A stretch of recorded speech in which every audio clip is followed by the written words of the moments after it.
Semasif itu ya judul di Kamboja. Ada akun X nge-share soal loker buat posisi CS judul di Poipet, Kamboja. Lucunya, syarat jadi CS judul tuh nggak boleh main judi.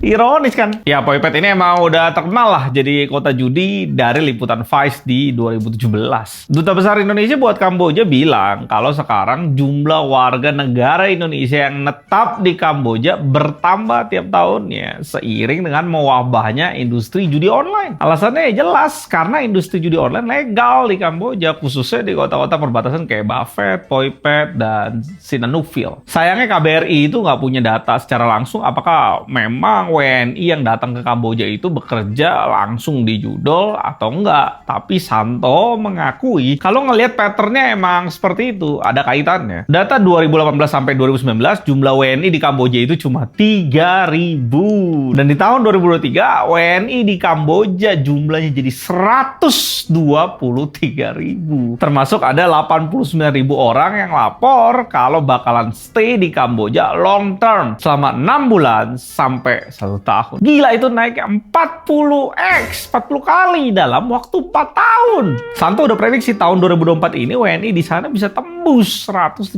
sampai 160 ribu orang. Ada juga salah satu tweet dari X nunjukin screenshot map di sekitaran kota Poipet. Nunjukin kalau banyak warung khas Indonesia kayak angkringan Bos, arena angkringan, pecel lele Srikandi 2, mie ayam, bakso juragan, bakso bocir, rumah makan rakyat Poipet, bahkan ada yang jualan seblak. Segitu banyaknya orang Indonesia yang kerja di sana. Pantesan putaran uang judolnya sampai 900 triliun. Daripada lu kasih bandar judol duit, mending lu cek abditama.co.id yang promo free ongkir 1 Jawanya bisa langsung lu rasain sekarang. Tinggal cari logo free ongkir kayak gini. Dan khusus hari ini sampai 31 Desember 2024 buat pembelian monitor lagi ada harga promo plus free packing kayu plus free asuransi plus free lagi sepulau Jawa. Gila nggak lu, free-nya banyak banget. Lu bisa lihat ini monitornya. Dan ada bangku juga, plus bracket monitor juga yang lagi spesial harganya. Jangan lupa tambahin lagi pakai voucher ini buat dapetin tambahan 20% diskon. Iya, gue tahu vouchernya ribet, tapi lu bisa copy paste di deskripsi di bawah.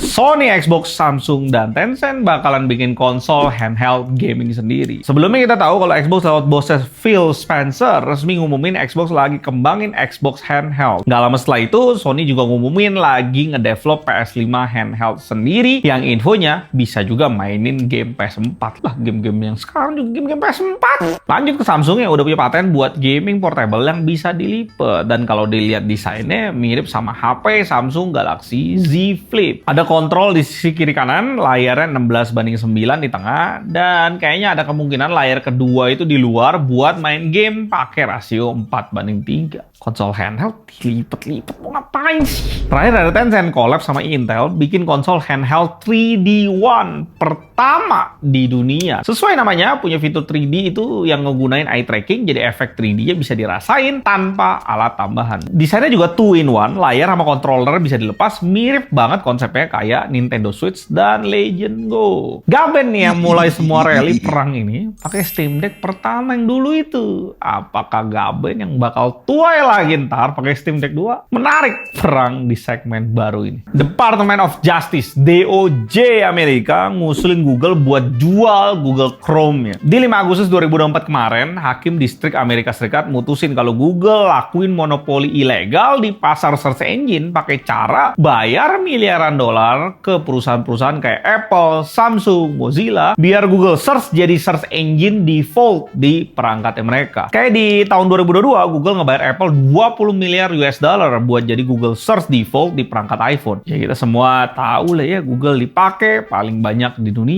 Google dianggap manfaatin Chrome buat promosiin produk-produk lain miliknya kayak Google Search, Google Ads, YouTube, Google Play Store, Gemini, dan lain-lain yang dianggap batasi peluang buat munculin persaingan. Di tuntutannya banyak banget yang DOJ minta. Dari pelepasan aset browser Google Chrome ini, Google Search sama Google Play harus misah dari OS Android. Google nggak boleh pakai cara bayar-bayar lagi buat dijadiin mesin pencari default Gold, dan disuruh share data-data dan indeks pencarian ke pesaingnya. Ngasih juga pilihan ke penerbit, situs web, dan pembuat konten buat milih agar data mereka tidak diindeks. Ya, indeks ini semacam dipakai datanya buat dipelajarin untuk hasil pencarian Google atau untuk melatih model kecerdasan buatan. Google pun ya respon ini lewat postingan resminya. Terlalu berlebihan. Ngebales juga kalau tuntutannya ekstrim kayak gitu, itu bisa bahayain keamanan dan privasi pengguna, hambat inovasi terutama dalam AI, ganggu akses pengguna ke produk Google, terlalu libatin pemerintah di pengelolaan teknologi, dan juga sekalian ngerugiin layanan lain kayak Mozilla Firefox yang dicatat tahun 2022, 86% penghasilannya didapat dari jadiin Google search engine default di Firefox. Google bilang ini bakal ngerugiin konsumen, bisnis kecil, dan posisi Amerika di dunia teknologi. Ya, Google rencananya ngajuin proposal alternatif di bulan depan. Ini Google dari kemarin dapat gencetan sana sini ya, tapi OpenAI beritanya bagus-bagus terus. Makin hari makin kelihatan ya anak emas Amerika ke depannya siapa. Lu coba dah pakai ChatGPT search, lu akan ngerasa search di Google makin hari makin kerasa goblok.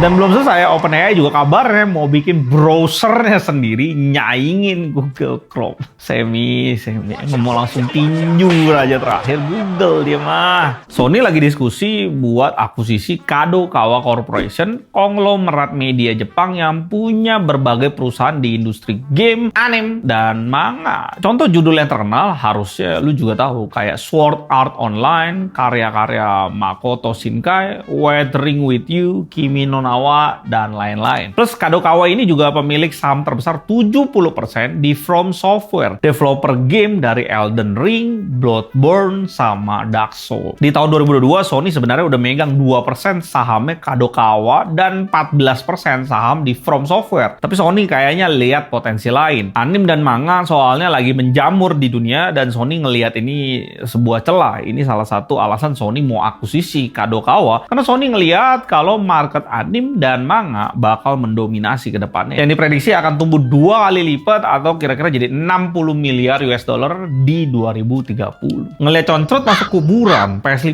Pro diciptain buat persabis penyepong. Ya gue sih ngeri-ngeri sedep lihat masa depan yang bikin Elden Ring ya. Kalau di tangannya Sony, Game of the Year itu. Ngerinya malah bikin lanjutan concrot.